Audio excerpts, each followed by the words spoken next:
good morning students.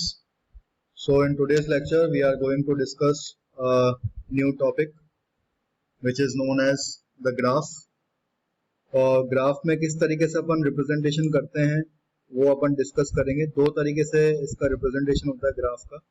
एक तो होता है एडजेंसी मैट्रिक्स और एक होता है एडजेंसी लिस्ट। तो एडजेंसी मैट्रिक्स किस तरीके से बनाई जाती है और एडजेंसी लिस्ट किस तरीके से बनाई जाती है वो अपन देखेंगे। और सबसे पहले अपन समझते हैं कि ग्राफ क्या चीज होती है। सो आई होप के इन द प्रीवियस लेक्चर्स अपन ने जो बाइनरी ट्री डिस्कस किया था आप लोगों को समझ में आ गया होगा। And if those students who are really interested in the implementation part then you can go for it. आप लोग इसको सी में इम्प्लीमेंट कर सकते हैं। It is very easy. Same logic को आपको लगाना है जो अपन ने पढ़ा था and you can easily implement it in C also. So those students who are curious in that you can implement it. Fine. So let's begin with the lecture. So basically a graph is a data structure that consists of the following two components. ठीक है, इसके अंदर दो components होते हैं। एक तो होता है नोड्स और दूसरा होते हैं एजेस। पहले भी अपन ने यही पढ़ा था। It is a finite set of vertices. ठीक है, जो भी वर्टिसेस होंगे उनको हम नोड्स बोलेंगे। And finite set of ordered pair of the form u and v called the edge. The pair is ordered because u and v is not same as v and u. बस इसमें ये ध्यान रखना है कि बिल्कुल वो ordered में होना चाहिए, u v होना चाहिए, v u नहीं होना चाहिए। In case of directed graph, जो directed graphs होते हैं उसके अंदर जो डायरेक्शन होगा उसी तरीके से हमें काम में लेना है। हमें रे टाइप ऑफ डिनोशन काम में लेना है और उस तरीके से इसको इम्प्लीमेंट करना है। The pair of the form UV indicates that there is an edge from vertex U to vertex V. तो बेसिकली ये क्या होगा, ये एज जो UV में लिख रहा हूँ वो ये रिप्रेजेंट करेगी कि जैसे मान लीजिए ये U है, मेरा एक वर्टेक्स है और ये मेरा दूसरा वर्टेक्स है V।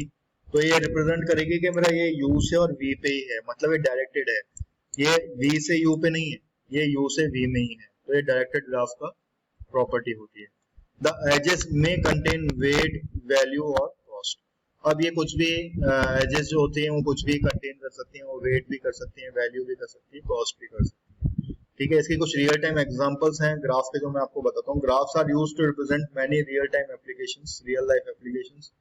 Graphs are used to represent networks. ठीक है, जो नेटवर्किंग करते हैं हम उसमें ग्राफ का रिप्रेजेंटेशन बहुत काम में आता है। The networks may include path in a city, telephone network और the circuit network. तो किसी भी नेटवर्क को जब भी हम डिजाइन करते हैं तो उसके अंदर हम लोग ग्राफ्स को यूज करते हैं। किस तरीके से डायरेक्शन जाएगा, किस तरीके से डेटा फ्लो होगा या किस तरीके से एनर्जी फ्लो होगी, तो ये सारा का सारा पार्ट जो होता है उसके अंदर हम ग्राफ को यूज करते हैं। Graphs are also used in social networking and social networks like LinkedIn, Facebook. ठीक है, तो लिंक्डइन है और फेसबुक है, इसके अंदर भी हम ग्राफ को यूज करते हैं। For example in Facebook each person is represented by the vertex. तो अगर मैं फेसबुक की बात करूं तो आप सब लोग फेसबुक यूज करते होंगे। तो जब आप अपना खुद का यूजर लॉगिन और पासवर्ड बनाते हैं, खुद का प्रोफाइल जब क्रिएट करते हैं, तो फेसबुक बेसिकली क्या करता है कि आपका एक नोड क्रिएट कर देता है, आपका वर्टेक्स से क्रिएट कर देता है। अब जैसे जैसे आपके फ्रेंड्स जुड़ते जाएंगे उस तरीके से ग्राफ बढ़ता जाएगा। ठीक है, फिर मान लीजिए आपने एक फ्रेंड को कनेक्ट किया तो उससे रिलेटेड जितने भी फ्रेंड्स होंगे वो आपके से जुड़ जाएंगे, वो आपको देख सकेंगे। तो अब आप चाहेंगे तो आप उनको फ्रेंड्स बना सकते हैं, फ्रेंड रिक्वेस्ट भेज सकते हैं और इस तरीके से पूरा ग्राफ जो है काम करता है फेसबुक के अंदर। Each node is a structure and contains information like person ID, name, gender, location. तो जो नोड होगा उसके अंदर ये सारी की सारी एक स्ट्रक्चर होगा, वो उसमें सारी की सारी इंफॉर्मेशन होगी। क्योंकि जब मैं प्रोफाइल क्रिएट करता हूँ तो प्रोफाइल क्रिएशन के अंदर वो सब चीजें मुझसे मांगता है। मेरा नाम मांगता है, मेरा नेम मांगता है, मेरा जेंडर मांगता है, मेरी लोकेशन मांगता है, मेरा फोन नंबर मांगता है। So all these things are stored in my data structure. ठीक है, तो ये बेसिकली एक नोड को क्रिएट कर देगा। अब एक एग्जांपल देखते हैं। तो ग्राफ रिप्रेजेंटेशन इस तरीके से होता है। तो आप देख रहे हैं ये अभी तो इनडायरेक्टेड ग्राफ है, अनडायरेक्टेड है, इसके अंदर कोई डायरेक्शंस नहीं है। ये 0 से कनेक्टेड है। आप यहाँ पे देख सकते हैं जो 0 है वो 1 से कनेक्टेड है, 0 4 से कनेक्टेड है। 1 जो है मेरा 4 से कनेक्टेड है, 3 से कनेक्टेड है, 2 से कनेक्टेड है। 4 जो है मेरा 0 से कनेक्टेड है, 1 से कनेक्टेड है, 3 से कनेक्टेड है। 3 जो है मेरा 4 से कनेक्टेड है, 1 से कनेक्टेड है और 2 से कनेक्टेड है, और 2 जो है मेरा 1 से कनेक्टेड है और 3 से कनेक्टेड है। तो इसी के थ्रू हम लोग एडजेंसी मैट्रिक्स क्रिएट कर सकते हैं और एडजेंसी लिस्ट को भी हम क्रिएट कर सकते हैं। So following are the two most commonly used representation of the graph. ठीक है, सबसे पहला होता है एडजेंसी मैट्रिक्स और एडजेंसी लिस्ट। तो बेसिकली क्या होता है मैट्रिक्स और लिस्ट का जरूरत हमें इसलिए पड़ा because for the easy man. ठीक है, अभी तो क्या है यहाँ पे बहुत छोटा सा ग्राफ है, यहाँ पे अभी अब मैं देखूंगा तो ये 0 1 2 3 4 मतलब मेरे पास 5 वर्टेक्स है, वर्टिसेस है, और एजेस कितनी है बस 1 2 3 4 5 6 7, तो 7 मेरे पास एजेस है। लेकिन ये कोई रियल टाइम ग्राफ नहीं है। अगर मैं रियल लाइफ एग्जांपल लूंगा अगर, तो मैं अगर रियल लाइफ ग्राफ अगर देखता हूँ, लाइक फॉर एग्जांपल अगर मैं किसी फेसबुक का अगर किसी एक पर्सन का भी ग्राफ देखूंगा तो इतना बड़ा होगा कि मैं समझ ही नहीं पाऊंगा कहाँ पे किसका क्या जा रहा है, किस डायरेक्शन में जा रहा है, कौन किससे कनेक्टेड है, मैं नहीं देख सकता by just looking into the graph. तो हम उसको क्या करते हैं कि सिंपलर उसको रिप्रेजेंटेशन कर देते हैं एडजेंसी मैट्रिक्स से या फिर एडजेंसी लिस्ट के थ्रू, जिससे कि जब मैं उसके ऊपर कंप्यूटेशन करूं या कोई मैं उस पर लॉजिक डिजाइन करूं या कुछ भी प्रेडिक्शन करूं तो वो मेरा इजीली हो सके। तो ग्राफ को देख के बहुत ही कॉम्प्लेक्स हो जाता है, वो बहुत ही डिफिकल्ट होता है, इस वजह से हम लोग उसको क्या करते हैं दूसरी तरीके से रिप्रेजेंट करते हैं। तो उसके दो तरीके हैं, एक तो एडजेंसी मैट्रिक्स और एक है adjacency list. So there are other representation also like incidence matrix, incidence list. The choice of graph and representation is a situation specific. ठीक है, इसके अलावा इंसिडेंस मैट्रिक्स और इंसिडेंस लिस्ट भी एक तरीका होता है, लेकिन as far as your syllabus is concern यहाँ पे सिर्फ दो ही हैं, adjacency. So that is all depend upon the choice of the user, कौन सी वो किस तरह की चीज यूज करना चाहता है, इंसिडेंस मैट्रिक्स यूज करना चाहता है या इंसिडेंस लिस्ट को यूज करना चाहता है।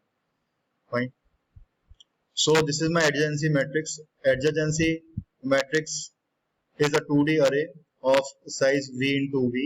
ठीक है, यहाँ 0 1 2 3 4 0 1 2 3 4 where v is the number of vertices in the graph. तो v जो है मेरे नंबर ऑफ वर्टिसेस हैं, बिल्कुल 0 1 2 3 4 0 1 2 3 4 मेरे जो वर्टिसेस हैं मैं आपको यहाँ पे दिखाई चुका हूँ। ठीक है, let 2D array be adjacency matrix slot A adj I into j equals to 1 indicates that there is an edge from vertex to vertex j. ठीक है, अब क्या होता है ये I और j, लेट सपोज कि मैं 0 और 0 को मानता हूं, अगर ये 0 और 0 0 है मेरा तो दैट मीन्स के 0 और 0 में कोई कनेक्शन नहीं है। तो अभी हम यहाँ पे देखते हैं कि यहाँ मेरा 0 से 0 में कोई कनेक्शन है क्या, नहीं है। अब अगर इसकी जगह मैं इसको इस तरीके से कर देता तो बट ऑब्वियस है कि मेरा इसमें इसका रिलेशन होता। तो यहाँ पे क्या होता, यहाँ पे इस मैट्रिक्स पे यहाँ पे 0 की जगह क्या लिखा होता, 1 लिखा होता। लेकिन अब आप यहाँ पे देखेंगे 1 का 0 से कनेक्शन है, तो अभी हम देखते हैं यहाँ पे 1 का 0 से कनेक्शन है, बिल्कुल 1 का 0 से कनेक्शन है, इसलिए यहाँ पे इसको 1 लिखा हुआ है। ठीक है, 1 का 1 से कनेक्शन नहीं है, 1 का 2 3 4 से कनेक्शन है। तो मैं यहाँ पे देखता हूं कि हाँ 1 का जो है मेरा 2 से भी कनेक्शन है, 3 से भी कनेक्शन है और 4 से भी कनेक्शन है। ठीक है, और 0 से भी कनेक्शन है, लेकिन 1 का खुद से कनेक्शन नहीं है। तो मैं यहाँ पे देख सकता हूँ कि यहाँ पे 1 का खुद से कनेक्शन नहीं है, लेकिन 2 3 4 से कनेक्शन। तो ये यही बता रहा है कि वर्टेक्स I और वर्टेक्स J, तो वर्टेक्स I मान लीजिए मेरा ये है 1 है और वर्टेक्स J मेरा ये है। अगर मैं इसको I मानूं और इसको J मानूं, सॉरी ये मैंने गलत बना दिया, ये I मानूं इसको और इसको J मानूं, तो ये अगर इनमें कनेक्शन होगा तो 1 दिखाएगा और कनेक्शन नहीं होगा तो 0 दिखाएगा। Adjacency matrix for undirected graph is always symmetric. Adjacency matrix is also used to represent weighted graph. In ADJ IJ W that then there is a edge from vertex I to vertex J with weighted W. अगर ये weighted graph होगा तो यहाँ पे W लिखा हुआ होगा 1 की जगह, और अगर वो वेटेड ग्राफ नहीं है तो 1 लिखा होगा। ऐसे मैं आपको एक और दिखा देता हूँ, यहाँ पे 2 का कनेक्शन 0 से है क्या, अगर हम देखें यहाँ पे 2 का कनेक्शन 0 से है कि नहीं है, 2 का कनेक्शन 0 से नहीं है, 2 का कनेक्शन सिर्फ 1 से और 3 से है। तो मैं यहाँ पे देख सकता हूँ 2 का कनेक्शन सिर्फ 1 से है और 3 से है, तो इस हिसाब से एडजेंसी मैट्रिक्स मेरी बनती है। आपको लास्ट में एक और दिखा देता हूँ मैं, 4 का कनेक्शन हम देखते हैं। 4 का कनेक्शन किस किस से है? 4 का कनेक्शन 0 से भी है, 1 से भी है और 3 से भी है। तो 4 का कनेक्शन 0 से है, 1 से और 3 से है।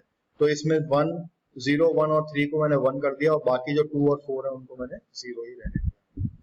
अब मैं बात करूंगा एडजेंसी लिस्ट की। तो एडजेंसी लिस्ट के अंदर क्या होता है? An array of list is used, the size of array is equal to the number of vertices. ठीक है, जितने मेरे वर्टिसेस होंगे उतना ही मेरा अरे होगा। Let array B N array N entry array I represent the I vertices adjacent to the ith vertex.